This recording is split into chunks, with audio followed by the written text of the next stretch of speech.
Novel The Kite Runner by Khalid Hosseini.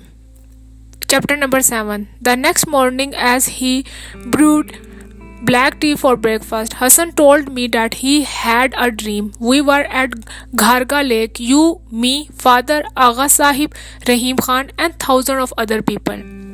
He said it was warm and sunny and the lake was clear like a mirror, but no one was swimming because they said a monster had come to the lake. It was swimming at the bottom, waiting.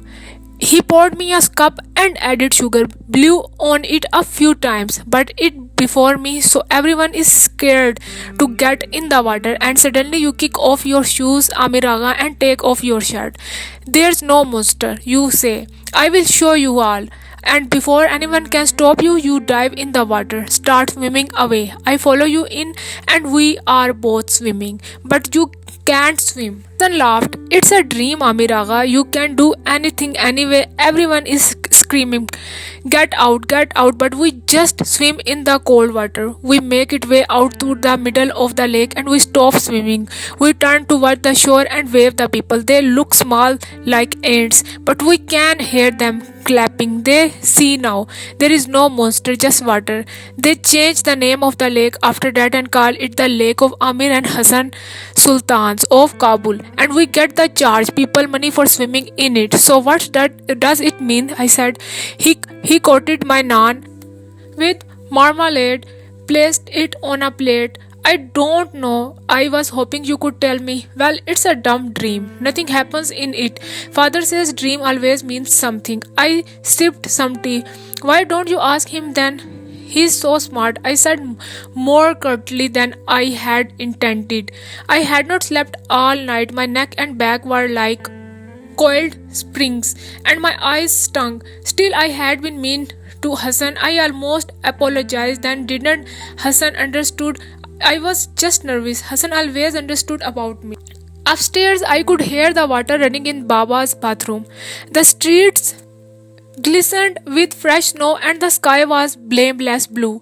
Snow blanketed every rooftop and weighed on the branches of the stunted mulberry trees that lined our street. Our night snow had nudged its way into the every crack and gutter. I squinted against the blinding white when the Hassan and I stepped through the wrought iron gates. Ali shut the gates behind us. I heard him mutter a prayer under his breath. He always said a prayer when his son left the house. I had never seen so many people on our street. Kids were flinging snowballs, squabbling, chasing one another, giggling. Kites fighters were huddling with their spool holders, making last minute preparations from adjacent street. I could hear laughter and chatter. Already rooftops were jammed with spectators reclining in lawn chairs, hot tea steaming from thermoses, and the music of Ahmad Zahir blaring from cassette players. The immensely popular Ahmad Zahir had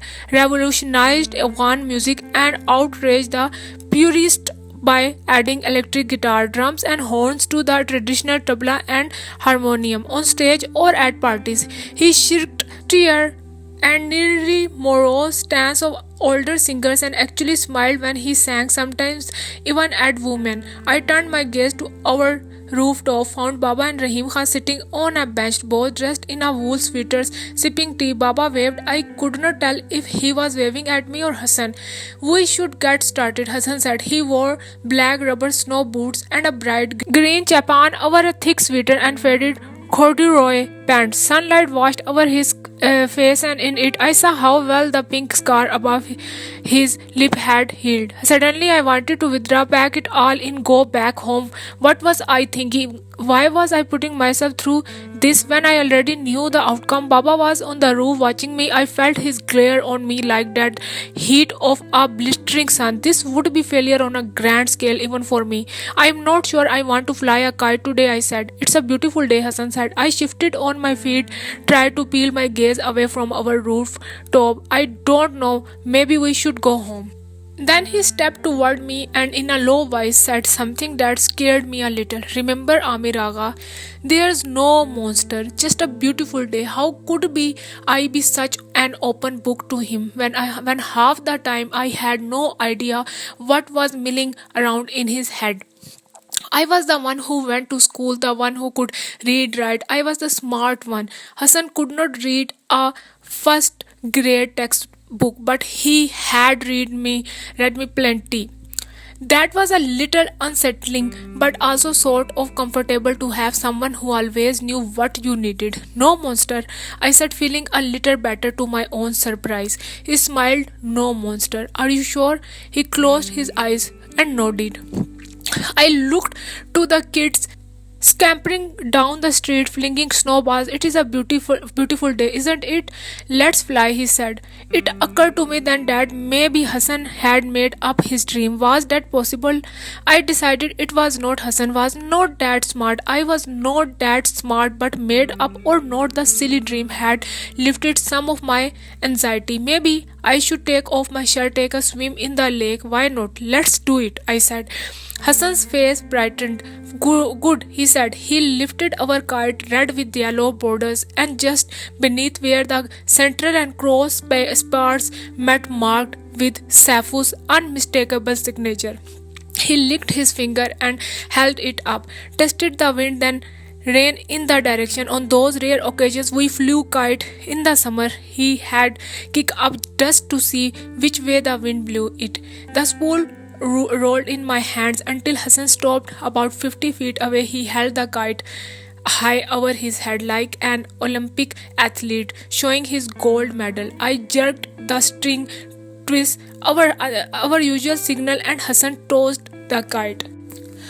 Caught between Baba and the mullahs at school, I still had not made up my mind about God. But when a Quran ayat I had learned in my Diniyat class rose to my lips, I muttered it. I took a deep breath, exhaled, and pulled on the string. Within a minute, my kite was rocketing to the sky. I made a sound like a paper bird flapping its wing. Hassan clapped his hand, whistled, and ran back to me. I handed him the spool holding on the string, and he spun it quickly to roll the loose string back on. At least 2 dozen kites already hung in the sky, like paper sharks roaming for prey.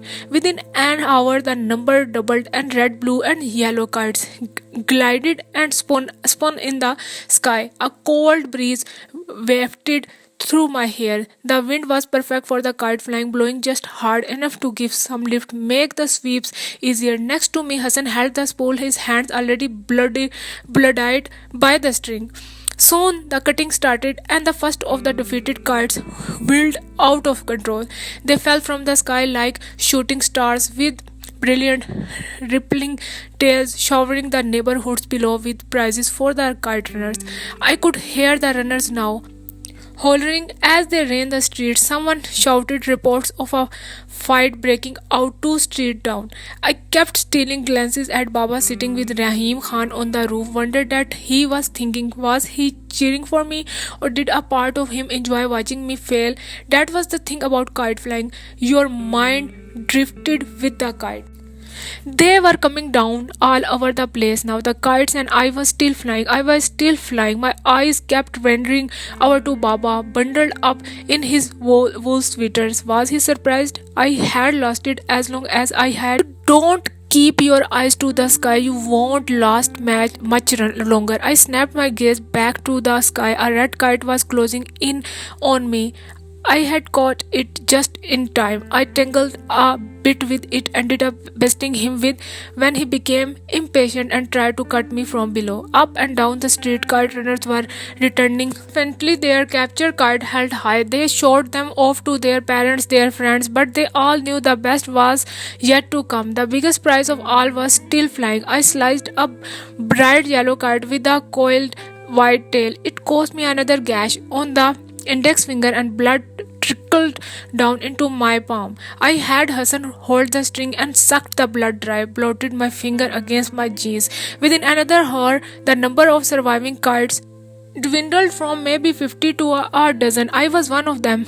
I had made it to the last dozen. I knew this part of the tournament would take a while because the guys who had lasted his long were good. They would not easily fall into simple traps like the old lifts and dive, Hassan's favorite trick. But 3 o'clock that afternoon, afternoon, tufts of clouds had drifted in and the sun had slipped behind them. Shadows started to lengthen. The spectators on the roof bundled up in the scarves and thick coats. We were down to the half dozen, and I was still flying. My legs ached and my neck was stiff, but with each defeated kite, hope grew in my heart like snow collecting on a wall, on flake at a time. My eyes kept returning to a blue kite that had been wreaking havoc for the last hour. How many has he cut? I asked. I counted 11, Hassan said. Do you know whose it might be? Hassan clucked his tongue and tipped his chin. That was a trademark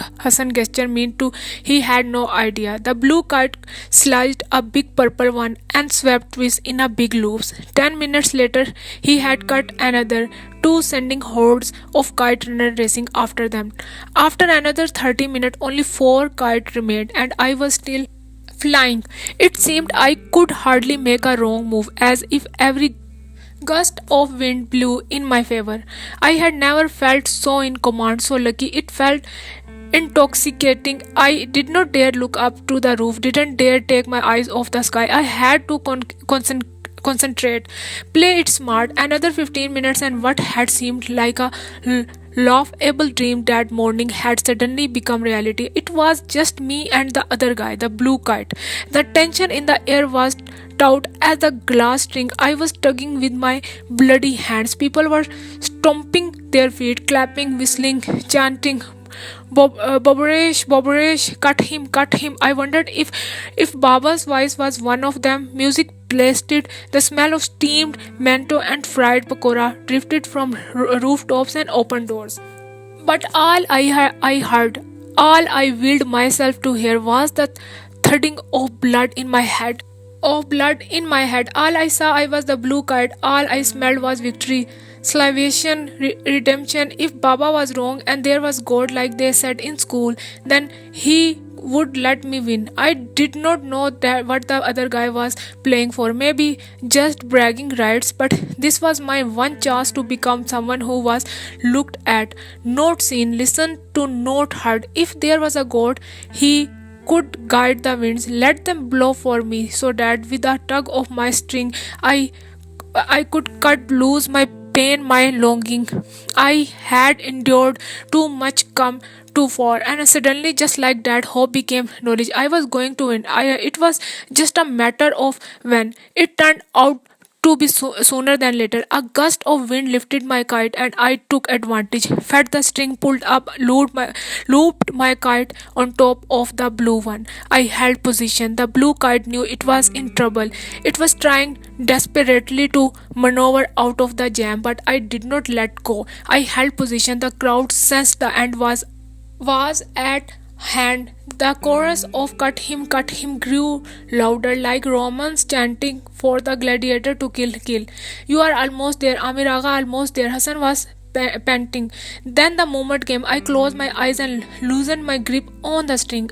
It sliced my fingers again as the wind dragged it, and then I did not need to hear the crowd's roar to know. I did not need to see either. Hassan was screaming, and his arm was wrapped around my neck.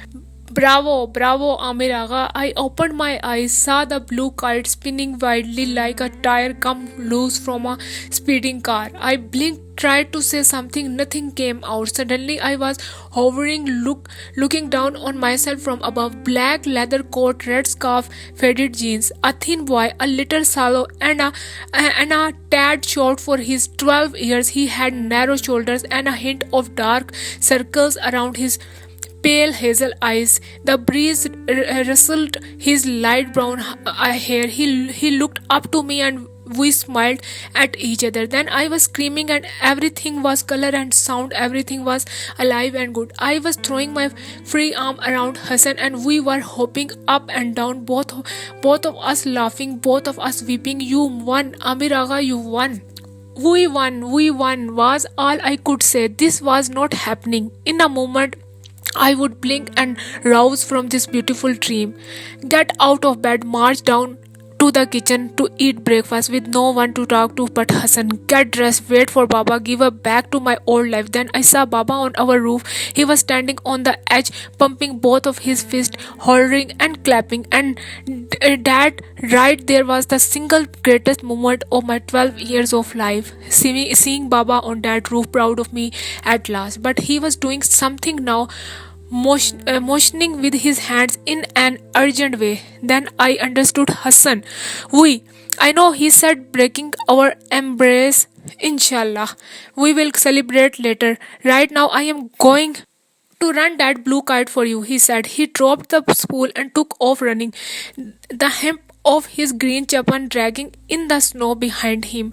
Hassan, I called, come back with it. He was already turning the street corner, his rubber boots kicking up snow. He stopped, turned, he cupped his hand around his mouth. For you, 1,000 times over, he said. Then his Hassan smiled and disappeared around the corner. The next time I saw him smile abashedly like that was 26 years later in a faded Polaroid photograph. I began to pull my kite back as people rushed to congratulate me. I shook hands with them, said my thanks. The younger kids looked at me with an awe-struck twinkle in their eyes. I was a hero. Hands patted my back and tousled my hair. I pulled on the string and returned every smile, but my mind was on the blue kite. Finally, I had my kite in my hand. I wrapped the loose string that had collected at my feet around the spool, shook a few more hands, and trotted home. When I reached the wrought iron gates, Ali was waiting on the other side. He stuck his hand through the bars. Congratulations, he said. I gave him my kite and spool, shook his hand. Tashakkur, Ali Jan. I was praying for you the whole time. Then keep praying. We are not done yet. I hurried back to the street. I did not ask Ali about Baba. I did not want to see him yet. In my head, I had it all planned. I would make a grand entrance, a hero prize trophy in my bloodied hands. Heads would turn and eyes would lock. Rustam and Sorab sizing each other up. A dramatic moment of silence. Then the old warrior would walk to the younger one, embrace him, acknowledge his worthiness, vindication, salvation, redemption, and then, well, happily ever after, of course. What else? The streets of Wazir Akbar Khan were numbered and set at right angles to each other like a grid. It was a new neighborhood then, still developing, with empty lots of land and half-constructed homes on every street, between compounds surrounded by 8-foot walls. I ran up and down every street looking for Hassan. Everywhere people were busy folding chairs, packing food and utensils after a long day of partying, some still sitting on their rooftops shouting their congratulations to me. 4 streets south of ours, I saw Umar, the son of an engineer who was a friend of Baba's. He was dribbling a soccer ball with his brother on the front lawn of their house. Umar was a pretty good guy. We had been classmates in 4th grade, and one time he had given me a fountain pen, the kind you had to load with a cartridge. I heard you won, Amir, he said. Congratulations. Thanks. Have you seen Hassan? Your Hazara? I nodded. Omar headed the ball to his brother. I hear he's a great kite runner. His brother headed the ball back to him. Omar caught it, tossed it up and down. Although I have always wondered how he manages, I mean, with those tight little eyes, how does he see anything? His brother laughed a short burst and asked for the ball. Umar ignored him. Have you seen him? Umar flicked a thumb over his shoulder, pointing southwest. I saw him running towards the bazaar a while ago. Thanks. Thanks. I scuttled away. By the time I reached the marketplace, the sun had almost sunk behind the hills, and the dusk had painted the sky pink and purple. A few blocks away from the Haji Gub Mosque, the mullah bellowed azan, calling for the faithful to unroll their rugs and bow their heads west in the prayer. Hassan never missed any of the 5 daily prayers, even when we were out playing. He could excuse himself, draw water from the well in the yard, wash up, and disappear into the hut. He would come out a few minutes later, smiling, find me sitting against the wall or perched on a tree. He was going to miss prayer tonight, though, because of me. The bazaar was emptying quickly, the merchants finishing up their haggling for the day. I trotted in the mud between rows of closely packed cubicles where you could buy a freshly slaughtered pheasant in one stand and a calculator from the adjacent one. I picked my way through the dwindling crowd, the lame beggars dressed in a layer of tattered rags, the vendors with rugs on their shoulders, the cloth merchant and butchers closing shop for the day. I found no sign of Hassan. I stopped by a dried fruit stand, described Hassan to an old merchant loading his mule with crates of pine seeds and raisins. He wore a powder blue turban. He paused to look at me for a long time before answering. I might have seen him. Which way did he go? He eyed me up and down. What is a boy like you doing here at this time of the day looking for a Hazara?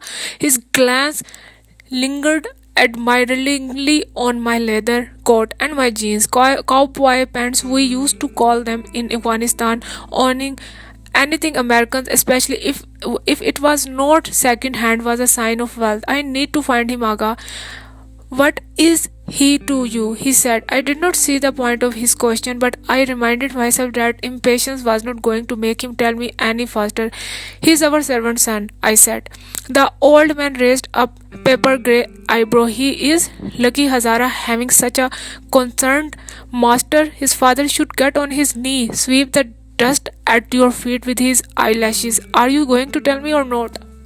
He rested an arm on the mule's back, pointed south. I think I saw the boy you described running that way. He had a kite in his hand, a blue one. He did. I said for you 1,000 times over. I had promised good old Hassan, good old reliable Hassan. He could kept his promise and run the last kite for me. Of course, they have probably caught him by now, the old merchant said, grunting and loading another box on the mule's back. Who?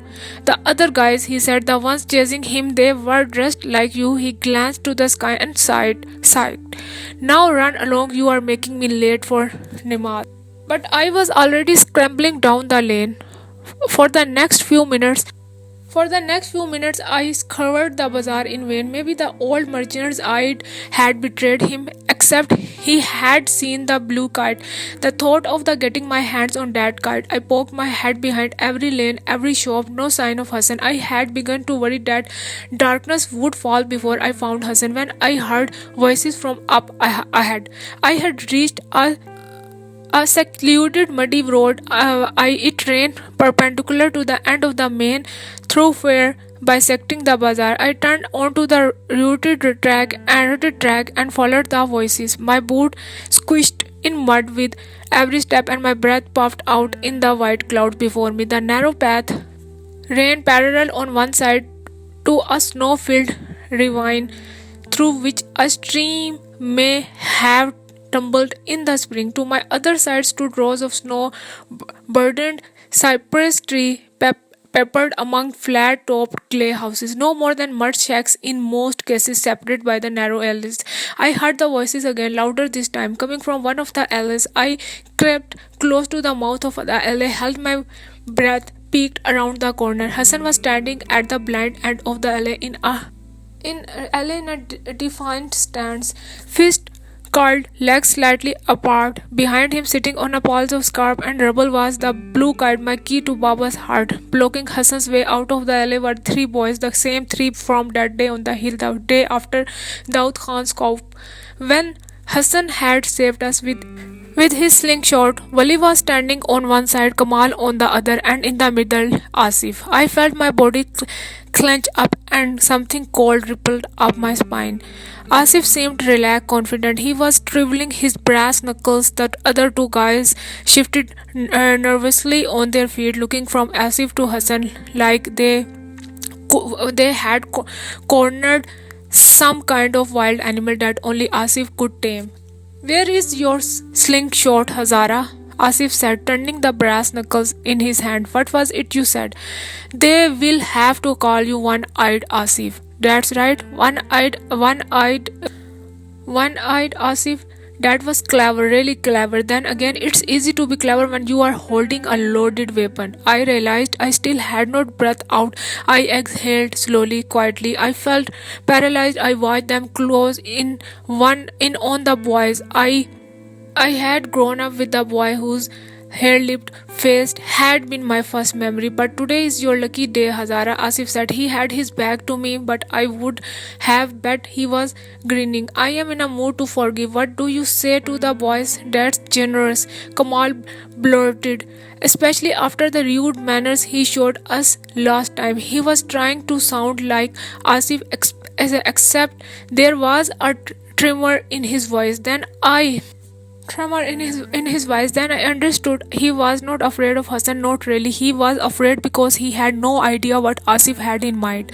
Asif waved a dismissive hand. Baksh diya, forgiven, it's done. His voice dropped a little. Of course, nothing is free in this world, and my pardon comes with a small price. That's fair, Kamal said. Nothing is free, Wali added. You are lucky, Hazara, Asif said, taking a step toward Hassan, because today it's only going to cost you that blue kite. A fair deal, boy, isn't it? More than fair, Kamal said. Even from where I was standing, I could see the fear creeping into Hassan's eyes, but he shook his head. Amir Aga won the tournament, and I ran this kite for him. I ran it fairly. This is his kite, a loyal Hazara, loyal as a dog. Asif said. Kamal's laugh was a shrill, nervous sound. But before you sacrifice yourself for him, think about this. Would he do the same for you? Have you ever wondered why he never includes you in games when he has guests? Why he only plays with you when no one else is around? I will tell you why, Hazara. Because to him you are nothing but an ugly pet. Something he can play with when he bored. Something he can kick when he is angry.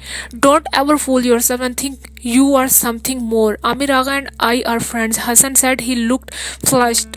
Friends? Asif said, laughing. You pathetic fool. Someday you will wake up from your little fantasy and learn just how good of a friend he is. Now, bus. Enough of this. Give us that kite. Hassan stooped and picked up a rock. Asif flinched. He began to take a step back. Stopped. Last chance, Hazara. Hassan's answer was to cook the arm that held the rock. Whatever you wish. Asif unbuttoned his winter coat, took it off, folded it slowly, and deliberately he placed it against the wall. I opened my mouth, almost said something, almost the rest of my life might have turned out differently if I had, but it didn't. But I didn't. I just watched, paralyzed. Asif motioned with his hand, and the other two boys separated, forming a half circle, trapping Hassan in the alley. I have changed my mind, Asif said. I am letting you keep the kite, Hazara. I will let you keep it, so it will always remind you of what I am about to do. Then he charged. Hassan hurled the rock. It struck Asif in the forehead. Asif yelped as the flung himself at Hassan, knocking him to the ground. Wali and Kamal followed. I bit on my fist, shut my eyes. A memory. Did you know Hassan and you fed from the same breast? Did you know that the Amir Agha, Sakina her name was, she was a fair blue-eyed Hazara woman from Bamiyan, and she sang you old wedding songs. They say there is a brotherhood between people who have fed from the same breast. Did you know that? A memory. A rupeya each, children. Just 1 rupeya each, and I will part the curtain of truth. The old man sits against a mud wall. His sightless eyes are like molten silver embedded in deep twin craters. Hunched over his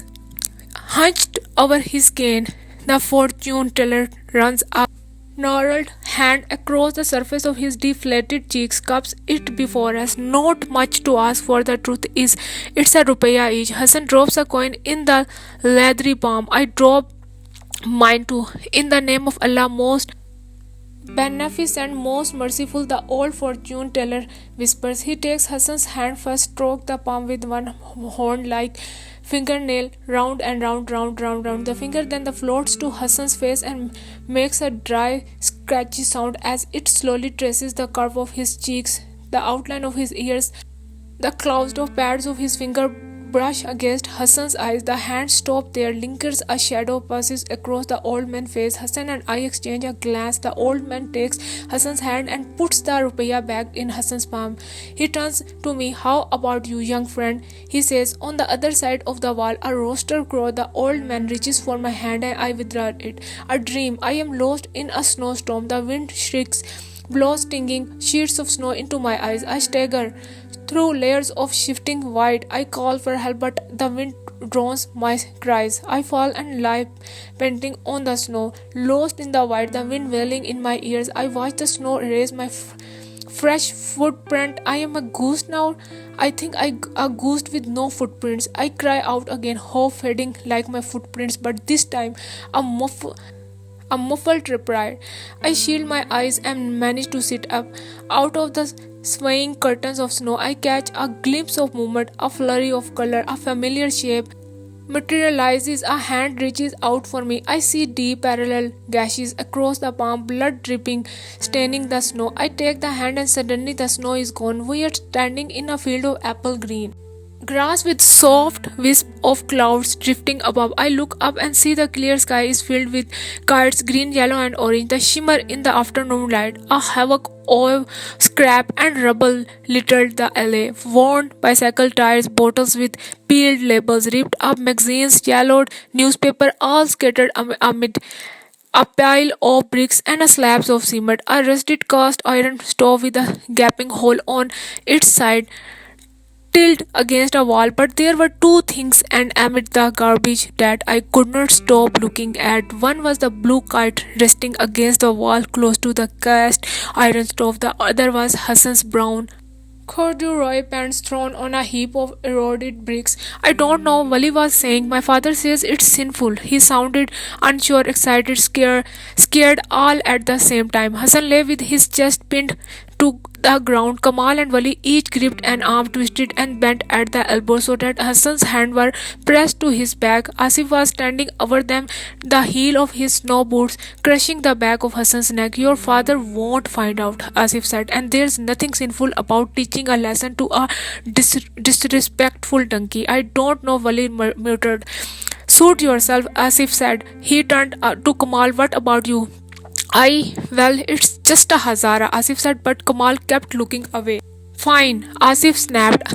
All I want you weakling to do hold him down. Can you manage that? Wali and Kamal nodded. They looked relieved. Asif knelt behind Hassan and put his hands on Hassan's hips and lifted his bare buttocks. He kept one hand on Hassan's back and undid his own belt buckle with his free hand. He unzipped his jeans, dropped his underwear. He positioned himself behind Hassan. Hassan did not struggle, didn't even whimper. He moved his head slightly and I caught a glimmer of his face, saw the resignation in it. It was a look I had seen before. It was the look of the lamb. Tomorrow is the 10th day of Zilhajj, the last month of the Muslim calendar and the first of 3 days of Eid al-Azha or Eid al-Qurban, as Afghans call it, a day to celebrate how the Prophet Ibrahim almost sacrificed his own son for God. Baba has handpicked the sheep against this year, a powder white one with crooked black ears. We all stand in the backyard, Hassan, Ali, Baba and I. The mullah recites the prayer, rubs his beard. Baba mutters, get on with it under his breath. He sounds annoyed with the endless praying, the ritual of making the meat halal. Baba mocks the story behind this Eid like he mocks everything religious, but he respects the tradition of Eid al-Qurban. The custom is to divide the meat in thirds, one of the family, one of friends, and the one of the poor. Every year, Baba gives it to the all poor. The rich are fat enough already, he says. The mullah finishes the prayer. Amin. He picks up the kitchen knife with the long blade. The custom is not to let the sheep see the knife. Ali feeds the animal a cube of sugar and other custom to make death sweeter. The sheep kicks, but not much. The mullah grabs it under its jaw and places the blade on its neck. Just a second before he slices the throat in one expert motion, I see the sheep's eye. It is looked at will haunt my dreams for weeks. I don't know why. I watch this eerie ritual in our backyard. My nightmares persist long after the blood stains on the grass have faded, but I always watched. I watched because of that look of acceptance in the animal's eye.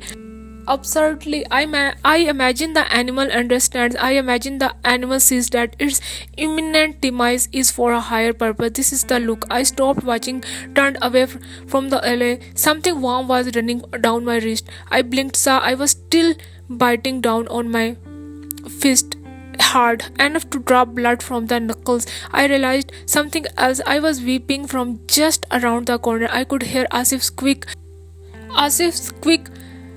rhythmic grunts. I had one last chance to make a decision, one final opportunity to decide who I was going to be. I could step into the alley, stand up for Hassan the way he had stood up for me all those times in the past, and accept whatever would happen to me, or I could run. In the end, I ran. I ran because I was a coward. I was afraid of Asif and what he would do to me. I was afraid of getting hurt. That's what I told myself as I turned my back to the alley to Hassan. That's what I made myself believe. I actually aspired to cowardice, because the alternative, the rare reason I was running, was that the Asif was right. Nothing was free in this world. Maybe Hassan was the price I had to pay, the lamp I had to slay to win Baba. Was it fair price? The answer floated to my conscious mind before I could thwart it. He was just a Hazara, wasn't he? I ran back the way I would come. Ran back to the all the deserted bazaar. I lodged to a cubicle and leaned against the padlocked, swinging doors. I stood there panting, sweating, wishing of things had turned out some other way. After 15 minutes later, I heard voices and running footfalls. I crouched behind the cubicle and watched Asif and the other two sprinting by laughing as they hurried down the deserted lane. I forced myself to wait 10 more minutes. Then I walked back to the rooted track that the ran along the snow-filled ravine. I squinted in the dimming light and spotted Hassan walking slowly towards me. I met him by a leafless birch tree or on the edge of the ravine. He had the blue kite in his. That was the first thing I saw, and I can't lie now. And the same my eyes didn't scan it for any rips. His chapan had mud smudged down the front, and his shirt was ripped just below the collar. He stopped, swayed on his feet like he was going to collapse. Then he steadied himself, handed me the kite. Where were you? I looked for you, I said, speaking those words were like chewing on a rock. Hassan dragged a sleeve across his face, wiped snot and tears. I waited for him to say something, but we just stood there in silence. In the fading light, I was grateful for the early evening shadows that fell on Hassan's face and concealed mine. I was glad I did not have to return his gaze. Did he know I knew? And if he knew, then what would I see if I did look in his eyes? Blame? Indignation? Or, good forbid, what I feared most, guileless devotion, that most of all I could not bear to see.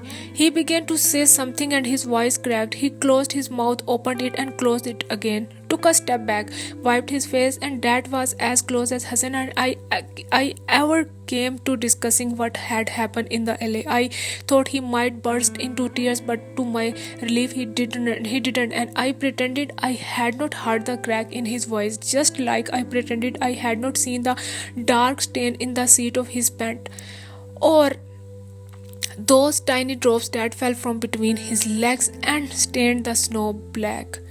Agha Saab will worry, was all he said. He turned from me and limped away. It happened just the way I had imagined. I opened the door to the smoky study and stepped in. Baba and Rahim Khan were drinking tea and listening to the news crackling on the radio. Their heads turned, then a smile played on my father's lip. He opened his arms. I put the kite down and walked into his thick, hairy arms. I buried my face in the warmth of his chest and wept. Baba held me close to him, rocking me back and forth in his arms. I forgot what I had done, and that was good.